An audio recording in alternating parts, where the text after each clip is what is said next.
Hey team, this is Phil here, and I'm with Patrick, and we Hey, just wanted to check in with our weekly video update. As co-leads of our strategy team, we're really fortunate to get a sense of what's happening across all of our projects and teams, and so we started this weekly video check-in to share some of the exciting things that we are seeing that are going on within all of our projects, and also to give you guys a sense of what's coming up in the next week. So to kick things off, Patrick, let's talk yeah, about the name. yeah. So it's been a hugely exciting week. Lots of developments. The first things first, we finally settled on a new name. We needed to do this, but we're really excited about the new one. It's Cosmic Medical, and that stands for Collective Open Source Medical Innovations for COVID-19. And then we thought in the future, if we choose to continue beyond COVID-19, then we can make it mean for crises. And we're going for moonshots. So Cosmic Medical. Yeah, so I'm pretty stoked. We're Cosmic super stoked. Medical, it's good. It's a fun name, and yeah, just to give you guys some background, as we look to open source our projects, we realized there was a significant amount of liability associated with doing that, and we decided, in consultation with UBC UILO, the University Industrial Liaison Office, that it would be best for us to leave the UBC name behind. Because in publishing our open source design, there will be some liability that we will hold within our own corporation. And the other thing is, I think we've actually grown beyond UBC. I'd say maybe a third Definitely. to a half of our project members are directly affiliated with UBC, but we're now tapping into national and international expertise and contributors. And ultimately, our vision is global. And even if we go beyond Earth, we're all set because our name is Cosmic. Yes. Yeah, indeed. So, No matter where humans are. yeah, exactly. Multiplanetary. So I think the next thing we wanted to talk about was some of the big wins this past week for our projects. One that comes to mind for me, Patrick, is Snorkel Helmet team has had some really serious discussions with Arbutus Medical. Arbutus Medical is an ISO 13485 manufacturing facility with Health Canada MDEL approval, and they currently manufacture Class 2 devices. And so I think their willingness to engage with us and map out a transition to manufacturing for the purpose of creating snorkel mask as PPE is really meaningful. Yeah, that's going to be really huge for that team and for our whole team as well, because this has been a significant regulatory hurdle that we've been looking towards, and it's an important regulatory step. So having that ISO certification and that MDEL certification is absolutely key. Another big win that I think of is the gVent team progressed to the second round in this IRAP funding, and Dr. Chris Nguyen has been really taking the lead on this and helping that team package together and a significant proposal. So the team that was putting that together, it consists of about 30 members from all sorts of Canada-wide boards, Innovation Council of Canada, ISED. They're all together with this IRAP funding, and this is a big step for gVent. Yeah, and just to be clear, the IRAP stands for Industrial Research Assistance Program, and it's run out of the National Research Council of Canada.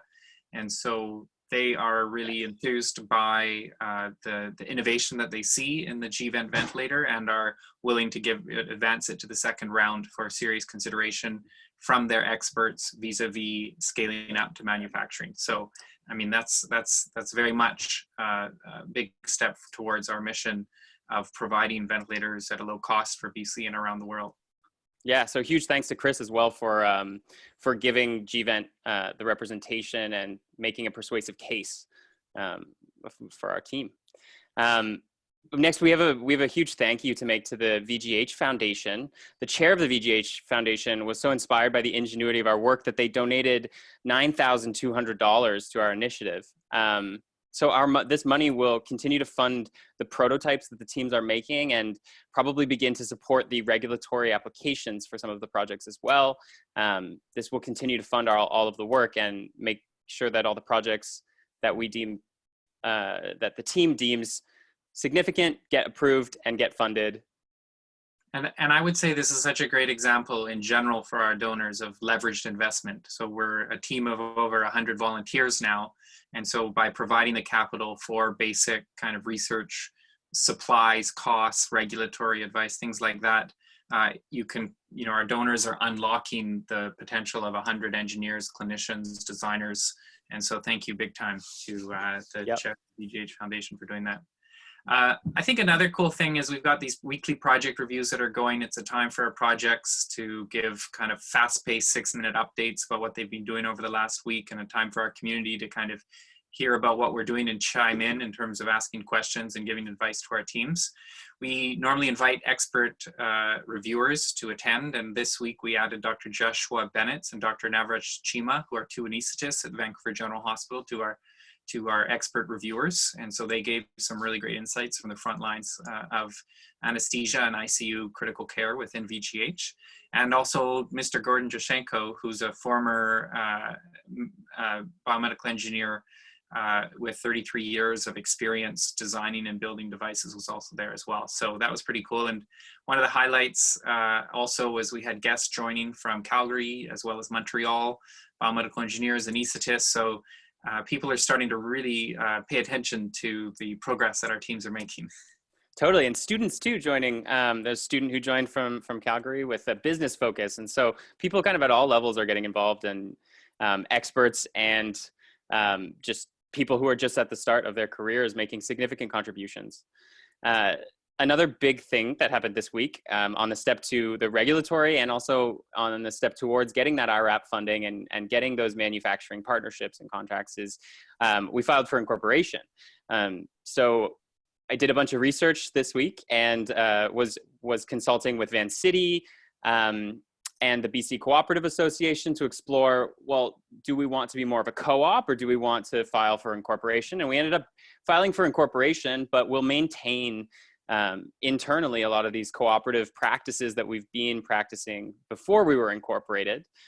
So those documents are being filed now and processed, and that will put us on the path to some of that legal coverage and indemnification that we have been so worried about, and for good reason. Yeah, so I guess that brings us to next week in a sense, thinking about what's to come. One of the great introductions that we got from at UBC and Dr. Sean Lum was an introduction to Miss Valerie Mann, who's a lawyer with Lawson Lundell. And she kindly gave us some pro bono advice and will continue to give us some pro bono advice as it relates to forming and incorporating kind of the governance structure and legal structure that our group falls under. One of the things that we are looking to do is create a means for us all to kind of be tied under the same, a similar legal umbrella. And one thing that we're looking at is potentially having our corporation held within a broader nonprofit entity. And we'll keep all of you posted about our thinking about that and want to get more feedback. I think a tenet of the crowdsourcing community is that it's kind of volunteer driven decision makings, the design work and the decision making should really be grassroots. And so we're going to continue to work on that. And just to touch on that, last week in making the decisions about the incorporation process, everybody, there was an open poll, and 15 of our members were submitting their thoughts and feedback on that as well, and it helped inform the decision. It made the decision essentially. Yeah. And that was within team, and we had team strategy weighing in the whole way along in terms of what's the best way to incorporate. So next, can you just tell us a bit about this? Yeah. So sorry, just a sec. I think did you say? Can I tell you? Can you just tell us what PCH means? Yeah. So this week, I think we're going to continue focusing on, in general, the path to open sourcing. So this means that teams will have to be finalizing and packaging documents to share and spread widely. That's going to require some fine tuning, and that's also going to require us to really decide on what are the essential features of everything, and packaging all that up so that it's ready. Additionally, I think we're moving towards, especially with bubble helmet and snorkel mask, moving towards manufacturing partnerships to really start producing these designs at scale. And that process is going to happen kind of in tandem with these regulatory approval applications, because you need the manufacturing facility that has this MDEL certification in order to get the regulatory approvals. We also need those partnerships so that they can actually do the producing. So we've got a lot coming this week. Keep up the good work, and we'll see everyone at the project review meeting on Thursday, if not on the interweb sooner than that. And really, I mean, as I think we were both kind of talking, that everything's happening in dog years here. It's amazing how much can change. Yeah. So fast, like huge leaps. Each one of these big wins that we mentioned would have been enough for an entire week, I think, celebration. But, you know, we had about 7 of them happen this week. Yeah. So it's amazing. We continue to struggle to get these weekly updates down to less than 5 minutes. But yes, I think that's a good problem. Got to be more brief. All right, guys. That's signing off for now. Okay. Keep it up.